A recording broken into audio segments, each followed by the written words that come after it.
Hey guys, welcome back to the channel the alpha banker and my name is Chirag Chopra. So guys, आज हम बात करने वाले हैं अपना चैंपियन सीरीज की। गाइस, हमने एक सीरीज चालू करी है to specifically target SBI PO 2021 के प्रीलिम्स को। गाइस, इस सीरीज के आज हम देखेंगे पार्ट 10 को।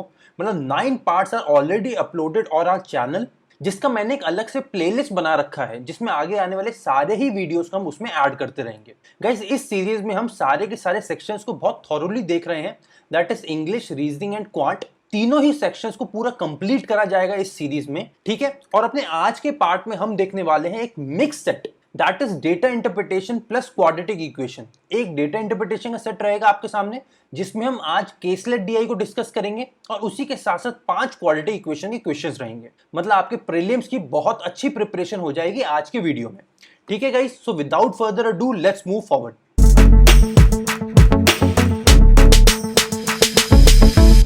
सो गाइस, चालू करते हैं अपने डेटा इंटरप्रिटेशन के सेट से। गाइस, आज हम देखेंगे केसलेट डीआई।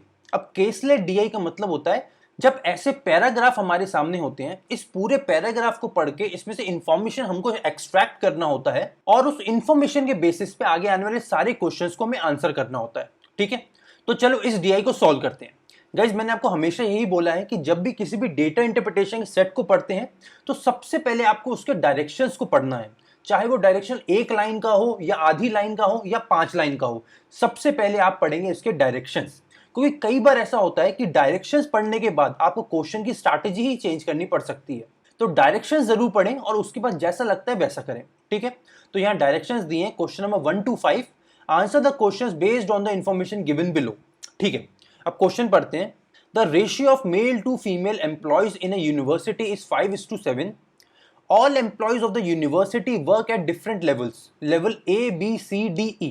मतलब टोटल 5 लेवल्स हैं अलग अलग, और इस यूनिवर्सिटीज में जितने भी लोग हैं उनको मेल और फीमेल में डिवाइड करा गया है और उनका रेशियो क्या दिया है हमको 5:7। और ये जो मेल और फीमेल है ये A, B, C, D, E अलग अलग 5 लेवल्स पे काम करते हैं, ठीक है। अब आगे भाई परसेंटेज भयंकर चालू हो गए। जैसे सबसे पहले दिया है 16.2/3% of the mail employees work at level A। अब गाइस, अगर इस केसलेट डीआई को अच्छे से देखोगे तो इसमें बहुत सारे परसेंटेज दिए हैं, जैसे 22 2/9, 57 1/7%, ऐसे 16 2/3%। तो भाई ये सारे परसेंटेजेस देखते ही उन सारे बच्चों को बहुत सारा डर लगने वाला है जो अभी तक परसेंटेज टू फ्रैक्शन और फ्रैक्शन टू परसेंटेज कन्वर्जन को याद नहीं करा है। बट आप में से किसी को डरने की जरूरत नहीं है, बिकॉज आप सब ऑलरेडी याद कर चुके हैं और आज उन सारे ही परसेंटेज टू फ्रैक्शन कन्वर्जन को रिविजन भी कर लेंगे, ठीक है। तो भाई इस क्वेश्चन को अच्छे से लिखते हैं और आगे सॉल्व करते हैं। चलो भाई, मेल और फीमेल एम्प्लॉयज का रेशियो मुझे कितना दिया है 5:7, और आगे ये दिया है कि ये 5 लेवल्स पे काम करते हैं। तो भाई ABCDE 5 लेवल बना लो। तो भाई ये हमने बना लिए 5 लेवल और इसमें मेल और फीमेल का बाइफर्केशन भी कर लिया, ठीक है। अब देखो यहाँ सबसे पहले दिया है कि 16.2/3% of the mail employees work at level A। भाई 16.2/3% का मतलब क्या है? गाइस, मैंने आपको बहुत बार बताया कि 1/3 कितना होता है, ये आप सबको पता होगा कि ये होता है 33.33%। और 16.2/3 क्या है, वो इसका भी आधा है। इसका मतलब 16.2/3 को अगर मैं फ्रैक्शन के टर्म्स में लिखूंगा तो वो कितना होगा, वो होगा 1/6, ठीक है। तो अगर मैं टोटल मेल को मान लूं M, तो लेवल A में कितने मेल काम करते हैं, वो काम करते हैं M/6, ठीक है। इतना तो क्लियर हो गया।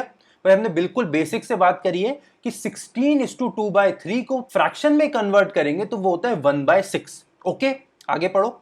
The difference between mail employees working at level B and mail employees working at level D is 114, while the sum of the same is 250। मतलब लेवल B पे जो मेल काम करते हैं और लेवल D पे जो मेल काम करते हैं उनका डिफरेंस कितना है 114, और उनका सम कितना है 250।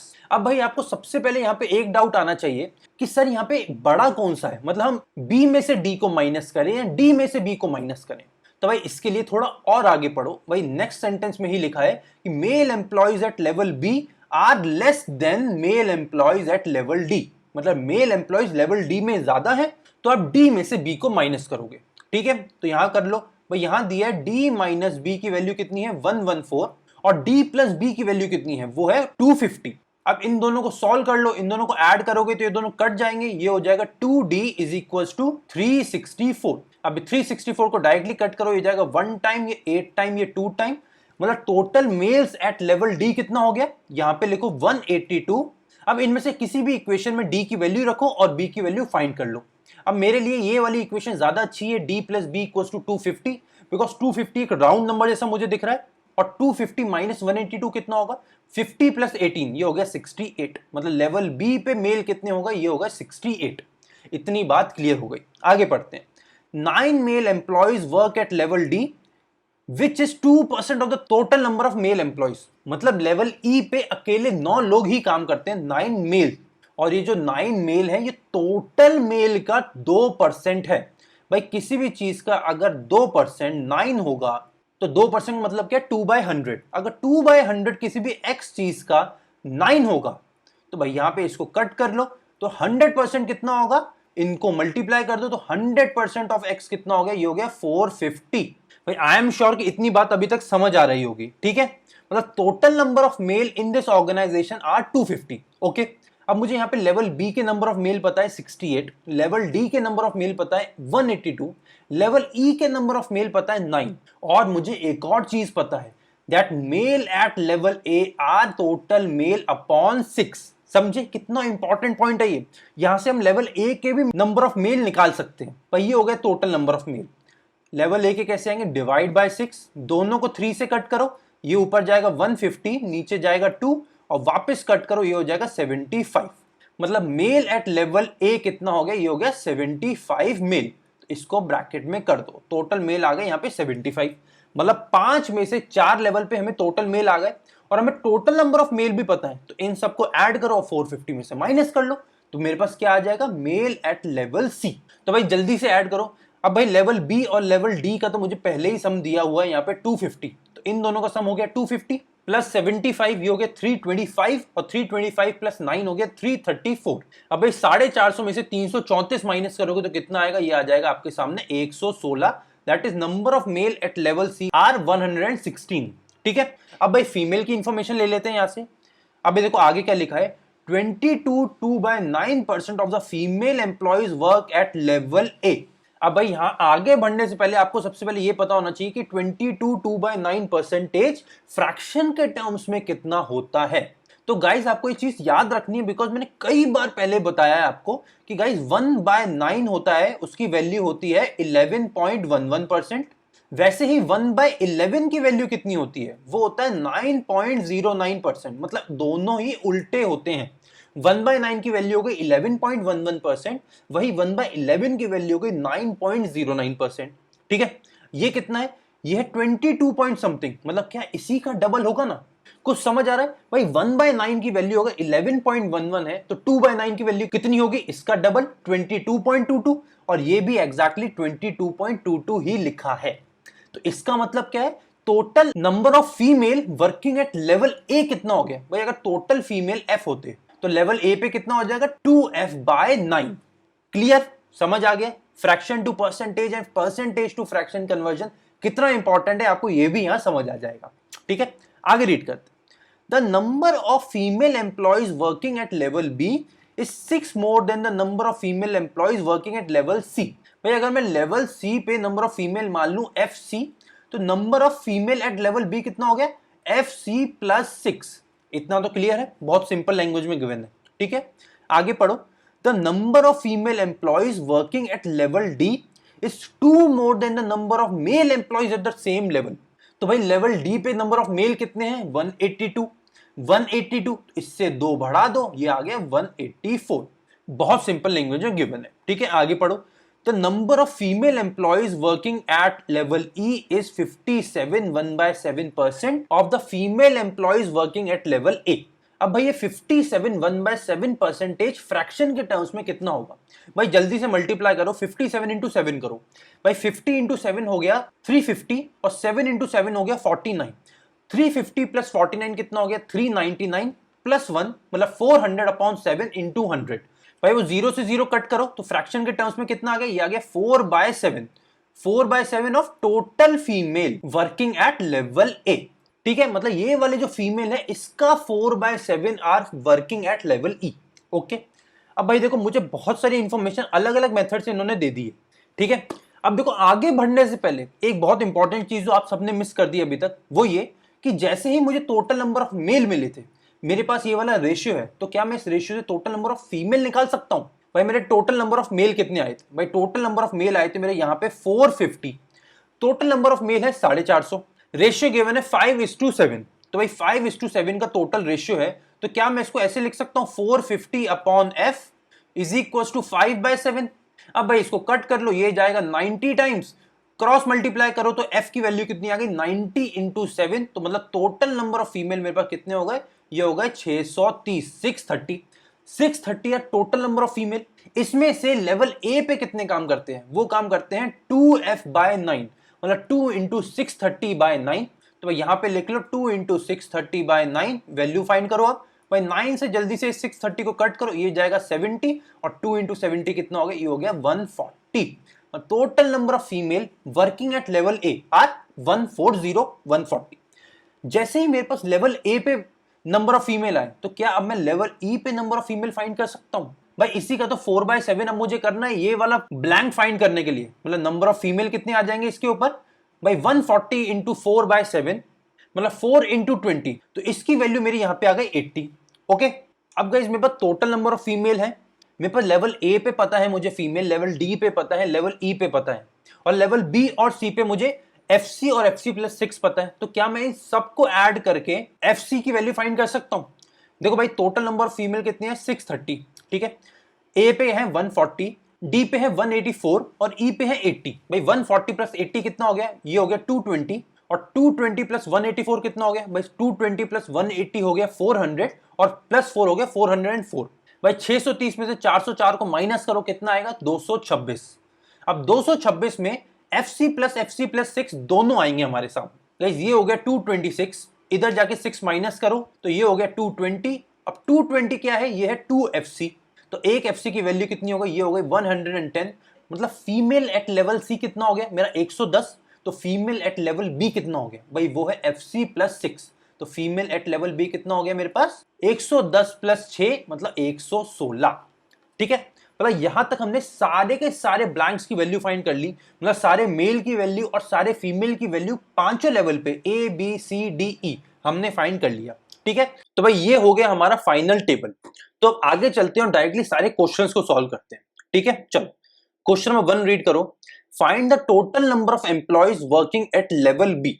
लेवल बी पे टोटल नंबर ऑफ एम्प्लॉयज कितने हैं? भाई टोटल नंबर ऑफ फीमेल है 116, टोटल नंबर ऑफ मेल है 68। तो अब बिना पेन और पेपर इन दोनों को ऐड करो, तो भाई 116 प्लस 8 कितना हो गया 124, 124 प्लस 60 कितना हो गया 184, तो आंसर मार्क कर दो इसका 184, मतलब ऑप्शन ई। ठीक, क्वेश्चन नंबर 2 जल्दी जल्दी पढ़ो। Female employees working on level E constitutes what percent of the total number of employees in the university? भाई total number of female at level E कितना है 80, और total number of employees in the university कितना है? भाई total number of mail कितने थे, वो थे 450, टोटल नंबर ऑफ फीमेल कितनी थी, ये थी 630, तो इन दोनों को ऐड करो तो कितना आ जाएगा 1080। अब ये यहां पे बोल रहे हैं जो फीमेल एट लेवल ई है वो टोटल का कितना परसेंटेज है। भाई फीमेल एट लेवल ई है 80, टोटल में से परसेंटेज कैसे फाइंड करेंगे, डिवाइड करेंगे टोटल से, मल्टीप्लाई करेंगे 100 से। ठीक, यहां 0 से 0 कट करो, इसको 4 से कट करो, ये जाएगा 2 टाइम, इसको कट करो, ये जाएगा 27 टाइम्स। अब भाई सबसे पहले ये देखो कि ऐसा कौन सा ऑप्शन है जिसमें 27 डिनोमिनेटर में, ऐसा कोई ऑप्शन है भी कि नहीं? भाई ऑप्शन ए नहीं है, ऑप्शन बी हो सकता है, इसके डिनोमिनेटर में 27 है, ऑप्शन सी नहीं है, ऑप्शन डी नहीं है।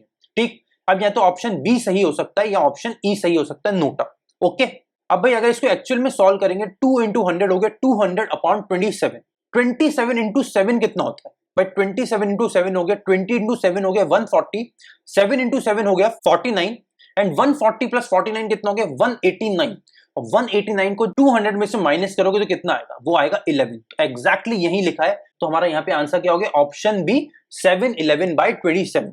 फाइन, मूव करते हैं नेक्स्ट क्वेश्चन पर। भाई यहाँ पे क्वेश्चन नंबर 3 पढ़ो। What is the respective ratio of male employees working at level A to the female employees working at level E? भाई male employees working at level A कितना है 75, female employees working at level E कितना है 80। 75:80 का मुझे ratio find करना है, तो इन दोनों को ही 5 से कट करो, ये जाएगा 15 टाइम, ये जाएगा 16 टाइम। अब इससे आगे कटेगा, बिल्कुल भी नहीं कटेगा, तो फाइनल रेशियो क्या आ गया 15:16। ऑप्शंस में देखो, ऑप्शन ए नहीं है, ऑप्शन बी सही है, ऑप्शन बी इज 15:16, तो ऑप्शन बी मार्क करो और नेक्स्ट क्वेश्चन को पढ़ते हैं। क्वेश्चन नंबर 4 पढ़ो। What is the total number of employees working at level A B and C together, मतलब level A plus level B plus level C में male plus female इन दोनों का सम क्या है।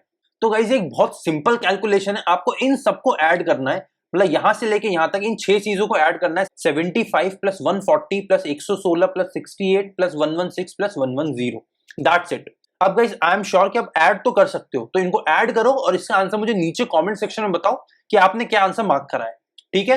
अब फाइनली अपना लास्ट क्वेश्चन देखते हैं, question number 5। The number of female employees of which level is equal to the number of male employees of level C, मतलब number of male employees of level C कितना है 116, मतलब 116। इतने number of female employee किस level पे हैं, तो भाई 116 इसी लेवल पे तो है, लेवल बी पे। तो मतलब इस क्वेश्चन का राइट आंसर क्या हो गया, option A level B. Mark करो, मूव कर जाओ नेक्स्ट क्वेश्चन पे। अब देखो ये क्वेश्चन तो इजी था, पर कई बार ऐसा होगा कि इस क्वेश्चन को देख के बहुत सारे बच्चे डर जाएंगे, पर मैंने आपको कई बार पहले भी ये बताया है कि प्रीलिम्स में क्वेश्चंस मुश्किल नहीं होते, इन क्वेश्चंस की इंग्लिश मुश्किल होती है। तो अगर इनकी इंग्लिश को इजी कर लोगे, इंग्लिश में थोड़ा कॉमन सेंस लगा लोगे, तो सारे के सारे क्वेश्चंस इजीली सॉल्व कर लोगे।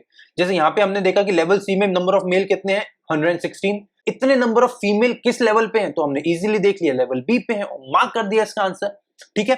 तो यहाँ पे हमारा डेटा इंटरप्रिटेशन, ये केसलेस डेटा इंटरप्रिटेशन खत्म हो गया गाइस। ये एब्सोल्युटली सेम उसी लेवल का डेटा इंटरप्रिटेशन है जैसा आपको प्रीलिम्स में पूछा जा सकता है।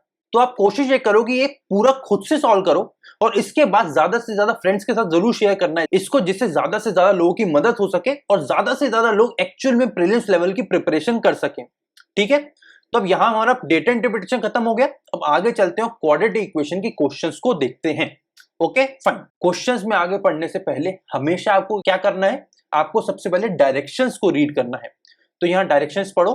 Question number 6 to 10, find the values of x and y, compare and choose a correct option. So guys question number 6 की x वाली इक्वेशन पढ़ते हैं। 10x square minus 136x minus 14 is equal to 0, और y वाली equation है 25y square minus 10y minus 8 equal to 0। Guys जब भी ऐसी क्वाड्रेटिक इक्वेशन आपके सामने आए, आपको इसका आंसर आधे सेकंड में मार्क करना है भाई, आपको 1 सेकंड भी यूज नहीं करना, इसका आंसर मार्क कर देना option E, the relation can not be determined. हमेशा इस क्वेश्चन का आंसर यही होगा। अब मैंने इतना जल्दी आंसर कैसे मार्क करा भाई, देखो जब भी क्वाड्रेटिक इक्वेशन आपके सामने आए और इसका जो आखिरी का कांस्टेंट टर्म है उसमें दोनों ही इक्वेशन में कांस्टेंट टर्म नेगेटिव साइन वाला हो, हमेशा आंखें बंद करके आंसर मार देना कैन नॉट बी डिटरमाइंड। भाई ऐसा क्यों होगा, बिकॉज जब भी नेगेटिव साइन होता है कांस्टेंट टर्म में, तो आपको जो रूट्स फाइंड करने होते हैं वो माइनस प्लस करके फाइंड करने होते हैं, मतलब हमको सब्ट्रैक्ट करना होता है दो नंबर्स को। तो सब्ट्रैक्ट करने का मतलब क्या है, एक रूट आपका पॉजिटिव आएगा, एक रूट आपका नेगेटिव आएगा। वहीं दूसरी इक्वेशन का कांस्टेंट टर्म माइनस होने का मतलब उसका भी एक टर्म पॉजिटिव आएगा और दूसरा रूट नेगेटिव आएगा। और जब भी एक पॉजिटिव एक नेगेटिव और एक पॉजिटिव एक नेगेटिव रूट्स को कंपेयर करोगे, तो ये वाला पॉजिटिव रूट इस वाले नेगेटिव रूट से बड़ा होगा और ये वाला पॉजिटिव रूट इस वाले नेगेटिव रूट से बड़ा होगा। मतलब एक बार x बड़ा हो जाएगा, एक बार y बड़ा हो जाएगा, मतलब कोई भी कॉन्क्रीट रिलेशन फाइंड नहीं होगा। तो इस टाइप की इक्वेशंस का हमेशा आंसर क्या होगा, option E, the relation can not be determined. Fine, तो नेक्स्ट क्वाड्रेटिक इक्वेशन की तरफ मूव करते हैं। भाई क्वेश्चन नंबर 7 देखो, x वाली इक्वेशन पढ़ो, 16x square plus 60x plus 14 is equal to 0। तो भाई इस इक्वेशन के रूट्स कैसे फाइंड करने हैं, सबसे पहले तो ये देखना है हमें कि हमें रूट्स ऐड करके फाइंड करने हैं या सब्ट्रैक्ट करके फाइंड करने हैं। और ये हमें कैसे पता चलेगा, ये हमें पता चलेगा कांस्टेंट टर्म के साइन से। भाई अगर वो साइन पॉजिटिव है तो ऐड करेंगे, अगर वो नेगेटिव है तो माइनस करेंगे, ठीक है। तो भाई यहां से आप 14 उठा लो, यहां से 16 उठा लो। 16 क्या होता है, 16 को मैं लिख सकता हूं 2 टू द पावर 4, वहीं 14 को क्या लिख सकता हूं 2 इंटू 7। भाई ये हो गया इसका प्राइम फैक्टराइजेशन, ठीक। अब मुझे इनको ऐसे ऐड करना है, इनके दो ऐसे रूट्स निकालने हैं जिनको ऐड करके 60 आ जाए। अब 60 कैसे आएगा भाई, 2 टू द पावर 4 कितना हो गया 16, 16 इंटू 2 कितना हो गया 32, 32 प्लस 7 क्या 60 हो सकता है, नहीं ये तो 39 है, तो ये नहीं हो सकता। 7 इंटू 2 कितना होता है 14, 14 इंटू 2 कितना होता है 28, मतलब इसमें से एक 2 इसको दे दिया इसने, तो ये कितना बचा 8, तो 28 प्लस 8 कितना होता है, ये होता है 36, तो ये भी नहीं हो सकता। तो अब इसके दो 2 यहां ले लो, मतलब 7 इंटू 2 14, 14 इंटू 4 कितना हो गया, ये हो गया 56, और यहां कितना बचा 2 to the power 2 that is 4, तो 56 प्लस 4 कितना हो गया, ये हो गया एग्जैक्टली 60। इसका मतलब ये वाला रूट बन गया। तो अब इसके रूट्स कैसे फाइंड करेंगे, एक होगा 56, एक होगा 4। अब इनको एक्स स्क्वायर के कोफिशिएंट से डिवाइड करेंगे और इनके साइन को कर देंगे रिवर्स। दोनों यहाँ पे ऐड होंगे, यहाँ पे प्लस साइन है, प्लस प्लस होता, और फिर इनके साइन को कर देंगे रिवर्स, मतलब दोनों के आगे लगा देंगे माइनस। अब इनको सॉल्व कर लो तो ये हो गया 1/4, तो एक रूट आ गया -1/4, और दूसरे को सॉल्व करो तो 8 से डिवाइड करो, ये जाएगा 7 टाइम, ये जाएगा 2 टाइम, मतलब एक रूट आ गया इसका -7/2 और एक रूट आ गया -1/4, तो यहाँ कोने में लिख लो, मतलब -7/2 और -1/4। ठीक है, अब वाई स्क्वायर वाली इक्वेशन उठाओ, 8y² - 77y - 30 is equal to 0। अब मुझे इसके रूट्स कैसे फाइंड करने हैं? मुझे इसके रूट्स सब्ट्रैक्ट करके फाइंड करने हैं, बिकॉज कांस्टेंट टर्म का साइन मेरा माइनस वाला है। ओके, तो माइनस करो। अब भाई 8 और 30 को ऐसे क्लब करो, इन ऐसे फैक्टर्स करो कि दो फैक्टर्स को माइनस करके 77 आ जाए। तो भाई क्या मैं 8 इंटू 30 को 80 इंटू 3 लिख सकता हूं? भाई बिल्कुल लिख सकता हूं, और 80 और 3 को अगर मैं माइनस करूंगा तो 77 भी आ जाएगा। ठीक, और यह -77 है, इसका मतलब यहाँ पे -80 + 3 होता, तभी तो -77 आएगा। ठीक है, अब फाइनल रूट्स कैसे निकालते हैं? इसको डिवाइड करते हैं y² के कोफिशिएंट से। डिवाइड करो y² के कोफिशिएंट से, डिवाइड बाय 8, और अब इसके साइन को कर दो रिवर्स, तो -80 हो गया +80 और +3 हो गया -3। तो भाई अब इसको सिंप्लीफाई करो, एक रूट हो गया इसका +10 और एक रूट हो गया इसका -3/8। ठीक, अब कंपेयर करो। अब भाई अगर मैं इसको ऊपर नीचे 4 से मल्टीप्लाई कर दूं तो ये हो जाएगा -28 और डिवाइड बाय 8, और इधर इसको मल्टीप्लाई कर दूं अगर मैं 2 से तो ये हो जाएगा -2/8। ठीक, अब -2/8 और -3/8 में से कौन सा बड़ा है? भाई इसमें -2/8 बड़ा है, और इन दोनों में से कौन सा बड़ा है? यहाँ पे ये बड़ा है, मतलब एक बार x बड़ा हो गया, एक बार y बड़ा हो गया, और जब भी ऐसा होता है तो हम कौन सा ऑप्शन मार्क करते हैं? Option E, that is relation can not be determined. ठीक, समझ आ गया। अब नेक्स्ट क्वेश्चन में मूव करते हैं। क्वेश्चन नंबर 8 देखो, तो इसका फर्स्ट स्टेटमेंट पढ़ो, 2x² - 35x is equal to -17, और सेकंड इक्वेशन पढ़ो 2y² + 35y इक्वल टू +17। अब इसको सॉल्व करो, इसका 17 एक तरफ ले आओ तो ये क्या हो गया? 2x² - 35x + 17 is equal to 0। अब 17 इंटू 2 कितना हो गया? 34, और मुझे ऐड करके लाना है, तो क्या मैं इसको लिख सकता हूं 34 + 1, तो ये आ जाएगा 35, माइनस आगे लगा मतलब दोनों के आगे लगाओ माइनस, डिवाइड कर दो x² के कोफिशिएंट से, और इसके बाद इनके साइन को कर दो रिवर्स, मतलब इसके रूट्स क्या आ गए? एक रूट आ गया इसका 17 और दूसरा रूट आ गया इसका 1/2। फाइन, क्लियर हो गया। सेकेंड इक्वेशन पढ़ो, 2y² + 35y is equal to +17, तो इस सब चीजों को एक तरफ लेके आओ, तो हो गया 2y² + 35y - 17 is equal to 0। अब हमें माइनस करके 35 लेके आना है। अब माइनस करके 17 इंटू 2 हो गया 34, 34 इंटू 1 कर सकते हैं, तो वो हो गया 34 - 1 33। तो आई एम श्योर कि ये क्वेश्चन ही गलत है, या 33 होना चाहिए था 35 की जगह, तो आप लोग भी करेक्ट कर लेना इसको, ये हो गया 33।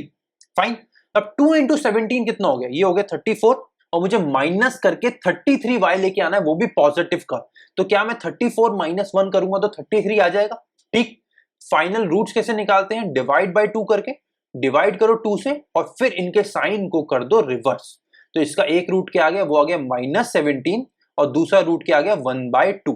तो गाइज अब कंपेयर करो, यहां -17 इन दोनों से छोटा है, बिकॉज -17 नेगेटिव है और ये दोनों ही पॉजिटिव है, मतलब यहां पे हमेशा x बड़ा हो गया y से।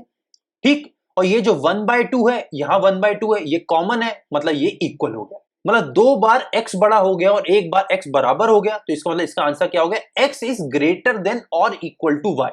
ऑप्शन चूज करो, इसका ऑप्शन ए गलत है, बी गलत है, सी गलत है, ऑप्शन डी सही है, x is greater than equal to y। ठीक है, तो आई एम श्योर कि चीजें अभी तक क्लियर हो रही होंगी, तो आगे मूव करते हैं क्वेश्चन नंबर 9 की तरफ। गाइस क्वेश्चन नंबर 9 देखो, x² -16 इज इक्वल टू 0, और दूसरी इक्वेशन है y is equal to 16 to the power 1/2। तो भाई अगर मैं फर्स्ट इक्वेशन को ऐसे लिखना चाहूं तो लिख सकता हूं, भाई -16 को मैं इस तरफ ले आया तो हो गया +16। अब इसका अंडर रूट कर दो दोनों तरफ, तो ये क्या हो गया? 16 टू द पावर 1/2। और दूसरी इक्वेशन भी एग्जैक्टली यही लिखी है, भाई दूसरी इक्वेशन में लिखा है y is equal to 16 to the power 1/2, मतलब इक्वेशन 1 और इक्वेशन 2 दोनों ही सेम है। तो क्या इसका आंसर लोग बी या डी में से कुछ मार्क कर सकते हैं? बिल्कुल भी नहीं, सारे के सारे ही ऑप्शंस गलत हैं इसके। इसका ऑप्शन सही है option E, that is the relation can not be determined. ऐसा क्यों? भाई जब भी स्क्वायर रूट करते हैं हम किसी भी चीज का, तो उसको जब स्क्वायर रूट हटाते हैं तो आगे साइन लगाते हैं प्लस माइनस का। अब दोनों ही इक्वेशन में जब हम स्क्वायर रूट हटाएंगे तो दोनों ही इक्वेशन में आगे लगाएंगे प्लस माइनस, मतलब x के दो रूट्स क्या हो गए, एक हो गया +4, एक हो गया -4। वहीं y के दो रूट्स क्या हो गया, एक हो गया +4, एक हो गया -4। मतलब दोनों ही इक्वेशन में एक प्लस एक माइनस, एक प्लस एक माइनस। ये वाला प्लस इस माइनस से बड़ा है, ये वाला प्लस इस माइनस से बड़ा है। जैसे कि हमने पहले क्वेश्चन में देखा था, जब भी प्लस माइनस दोनों इक्वेशन में आते हैं हम ऑप्शन आंख बंद करके मार्क कर सकते हैं ऑप्शन ई, और यहां पे भी हमारी सबसे सेफ चॉइस रहेगी ऑप्शन ई। हम मार्क करेंगे, मूव करेंगे अब नेक्स्ट क्वेश्चन पर, और आज के अपने फाइनल क्वेश्चन पर, that is question number 10। Okay, तो भाई फर्स्ट इक्वेशन देखो, 11x² plus 120x equals to 11। तो भाई 11 को एक तरफ ले आओ तो ये हो गया 11x² plus 120x minus 11 is equals to 0। Okay, अब मुझे क्या करना है भाई, मुझे प्लस करके रूट लेके आने हैं, माइनस करके रूट लेके आने हैं। ये कैसे मैं डिसाइड करता हूं, इसके कांस्टेंट के साइन से, और यहाँ पे कांस्टेंट टर्म का साइन है माइनस, मतलब हमें 11 इंटू 11 करके माइनस करके उसका बीच वाला टर्म लेके आना है। भाई 11 इंटू 11 कितना होता है, 121। अब क्या 121 में से 1 को माइनस कर दूंगा तो 120 आ जाएगा, और 120 पॉजिटिव है, मतलब हमने क्या करा होगा यहाँ पे 121 माइनस 1। ओके, फाइनल रूट कैसे लेके आते हैं, ए एक्स स्क्वायर के कोफिशिएंट से डिवाइड करो दोनों को, और फिर इन दोनों के साइंस को कर दो रिवर्स। तो यहां कट करो, ये हो गया 11, तो इसके दो रूट्स क्या आ गए, एक आ गया -11 और दूसरा आ गया 1/11। तो यहां इसके रूट्स लिख लो दोनों। अब दूसरी इक्वेशन पढ़ो, 8y² plus 74y plus 143 equals to 0। 143 क्या होता है भाई, 143 होता है 13 इंटू 11। वहीं 8 क्या होता है, 8 होता है 2 इंटू 2 इंटू 2। वही ये हो गया इसका प्राइम फैक्टराइजेशन। ओके, अब मुझे इनको ऐड करके क्या लेके आना है, 74। मतलब ऐसे दो फैक्टर्स बनाने हैं जिनको मैं ऐड करूं और 74 आ जाए। ओके, अब भाई 2 इंटू 13 कितना होता है, 26, और ये बाकी के 2 अगर मैं 11 को दे दूं तो 2 इंटू 2 4, 4 इंटू 11 44। अब 44 प्लस 26 कितना हो गया, 70। तो मतलब हम 74 के बहुत क्लोज पहुंच गए हैं। अब 2 इंटू 2 इंटू 13 करो, 2 इंटू 2 हो गया 4, और 4 इंटू 13 हो गया 52। वहीं 2 इंटू 11 कितना हो गया, ये हो गया 22, और इन दोनों को ऐड करेंगे तो मेरा एग्जैक्टली आ जाएगा 74। मतलब मेरे दो रूट्स क्या होगा, एक हो गया 52 और दूसरा हो गया मेरा 22। फाइनल रूट्स कैसे निकालते हैं, डिवाइड करते हैं इसको y² के कोफिशिएंट से, डिवाइड बाय 8 और आगे लगा लो दोनों में माइनस, बिकॉज इनके साइन को अब करना पड़ेगा रिवर्स। ओके, अब यहाँ 4 से डिवाइड करो, ये हो जाएगा 13, ये हो जाएगा 2। वहीं यहाँ पे 2 से डिवाइड करो, ये हो जाएगा 11, ये हो जाएगा 4। मतलब इसका एक रूट क्या आ गया, वो आ गया -6.5, और दूसरा रूट कितना आ गया, -11/4, मतलब -2.75। मतलब अब मुझे कंपेयर करना है इन चारों को, मतलब -6.5 और -2.75 को इन दोनों से कंपेयर करना है। ठीक, अब देखो भाई -11 -6.5 से छोटा है, वही -11 -2.75 से भी छोटा है, फाइन। बट वही 1/11 इन दोनों से ही बड़ा है, बिकॉज 1/11 पॉजिटिव है। तो यहां पे भी वही सेम चीज हो गई कि एक बार रूट बड़ा हो गया, एक बार रूट छोटा हो गया। तो इसका मतलब जब भी ऐसा होता है तो हम क्या आंसर मार्क करते हैं, option E, that is relation can not be determined. मतलब इनके बीच में कोई रिलेशन नहीं हो सकता, एक बार x बड़ा है, एक बार y बड़ा है, ऐसा हो गया, हमारा काम बहुत आसान हो गया, ऑप्शन ई मार्क करा और जल्दी से हम खुश हो गए। ठीक, भाई यहां पे आज का हमारा सेशन खत्म होता है। भाई आज हमने केसलेट डीआई करा, उसके 5 क्वेश्चंस करे, और उसके बाद 5 क्वाड्रेटिक इक्वेशन देखे, और सबके सब अलग टाइप के क्वाड्रेटिक इक्वेशन थे, बट मोस्ट ऑफ देम का आंसर सेम था, option E, that is relation can not be determined. ठीक है, so guys I am pretty sure कि आज के सेशन में आप लोगों को बहुत मजा आया होगा। अगर मजा आया then do like and share the session. अगर इस चैनल पे नए हैं then do subscribe to the channel as well, and also hit the bell icon, जिससे आपको मिल सकेगा द अल्फा बैंकर का हर सेशन सबसे पहले। So guys, see you in the next session. Signing off. My name is Chirag Chopra.